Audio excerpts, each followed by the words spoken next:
Law 43. Work on the hearts and minds of others. Judgment.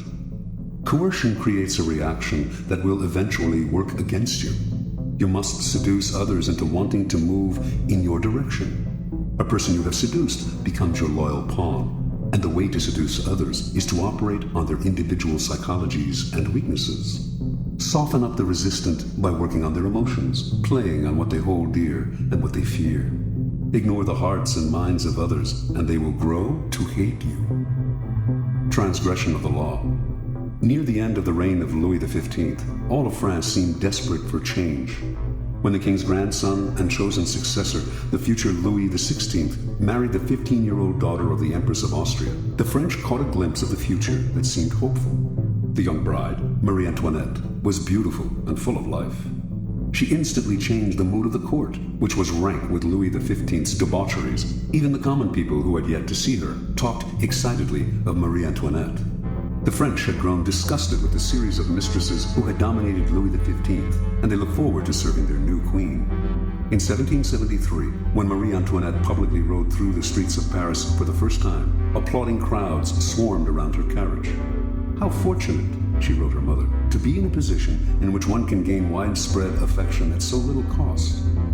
In 1774, Louis XV died, and Louis XVI took the throne.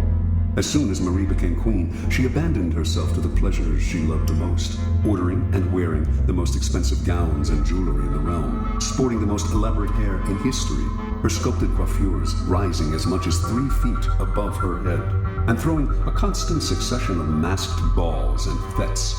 All of these whims she paid for on credit, never concerning herself with the cost or who paid the bills.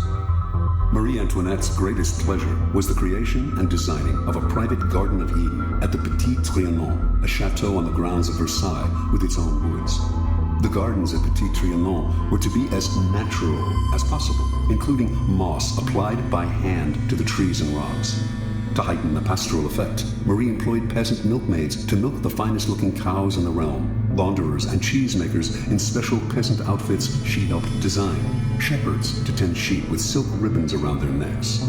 When the queen inspected the barns, she would watch her milkmaids squeezing milk into porcelain vases made at the Royal Ceramic Works. To pass the time, Marie would gather flowers in the woods around the Petit Trianon, or watch her good peasants doing their chores. The place became a separate world, its community limited to Marie's chosen favorites. With each new whim of Marie's, the cost of maintaining the Petit Trianon soared.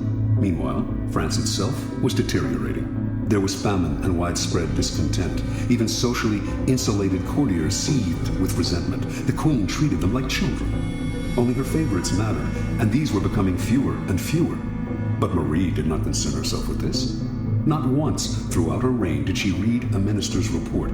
Not once did she tour the provinces and rally the people to her side. Not once did she mingle among the Parisians or receive a delegation from them. She did none of these things because, as queen, she felt the people owed her their affection, and she was not required to love them in return. In 1784, the queen became embroiled in a scandal. As part of an elaborate swindle, the most expensive diamond necklace in Europe had been purchased under her name, and during the swindler's trial, her lavish lifestyle became public. People heard about the money she spent on jewels and dresses and masked dances. They gave her the nickname Madame Deficit, and from then on, she became the focus of the people's growing resentment. When she appeared in her box at the opera, the audience greeted her with hisses. Even the court turned against her.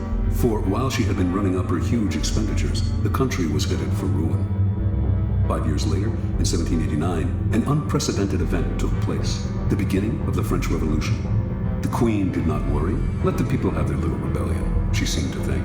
It would soon quiet down, and she would be able to resume her life of pleasure. That year, the people marched on Versailles, forcing the royal family to quit the palace and take residence in Paris. This was a triumph for the rebels, but it offered the queen an opportunity to heal the wounds she had opened and establish contact with the people. The queen, however, had not learned her lesson. Not once would she leave the palace during her stay in Paris. Her subjects could rot in hell for all she cared. In 1792, the royal couple was moved from the palace to a prison as the revolution officially declared the end of the monarchy. The following year, Louis XVI was tried, found guilty, and guillotined. As Marie Antoinette awaited the same fate, hardly a soul came to her defense. Not one of her former friends in the court, not one of Europe's other monarchs, who, as members of their own country's royal families, had all the reason in the world to show that revolution did not pay. Not even her own family in Austria, including her brother, who now sat on the throne. She had become the world's pariah. In October of 1793, she finally knelt at the guillotine, unrepentant and defiant to the bitter end. Interpretation. From early on, Marie Antoinette acquired the most dangerous of attitudes. As a young princess in Austria, she was endlessly flattered and cajoled. As the future queen of the French court, she was the center of everyone's attention. She never learned to charm or please other people, to become attuned to their individual psychologies. She never had to work to get her way, to use calculation or cunning or the arts of persuasion. And like everyone who was indulged from an early age, she evolved into a monster of insensitivity. Marie became the focus of an entire country's dissatisfaction because it is so infuriating to meet with a person who makes no effort to seduce you or attempt to persuade you, even if only for the purpose of deception. And do not imagine that she represents a bygone era, or that she is even rare. Her type is today more common than ever. Such types live in their own bubble. They seem to feel they are born kings and queens, and that attention is owed them. They do not consider anyone else's nature, but bulldoze over people with the self-righteous arrogance of a Marie Antoinette. Pampered and indulged as children, as adults, they still believe that everything must come to them. Convinced of their own charm, they make no effort to charm, seduce, or gently persuade. In the realm of power, such attitudes are disastrous. At all times, you must attend to those around you, gauging their particular psychology, tailoring your words to what you know will entice and seduce them. This requires energy and art. The higher your station, the greater the need to remain attuned to the hearts and minds of those below you, creating a base of support to maintain you at the pinnacle. Without that base, your power will teeter, and at the slightest change of fortune, those below will gladly assist in your fall from grace. Keys to power. In the game of power, you are surrounded by people who have absolutely no reason to help you unless it is in their interest to do so. And if you have nothing to offer their self-interest, you are likely to make them hostile, for they will see in you just one more competitor, one more waster of their time. Those that overcome this prevailing coldness are the ones who find the key that unlocks the stranger's heart and mind, seducing him into their corner, if necessary, softening them up for a punch. But most people never learn this side of the game. When they meet someone new, rather than stepping back and probing to see what makes this person unique, they talk about themselves, eager to impose their own willpower and prejudices. They argue, boast, and make a show of their power. They may not know it, but they are secretly creating an enemy, a resistor, because there is no more infuriating feeling than having your individuality ignored, your own psychology unacknowledged. It makes you feel lifeless and resentful. Remember, the key to persuasion is softening people up and breaking them down gently. Seduce them with a two-pronged approach.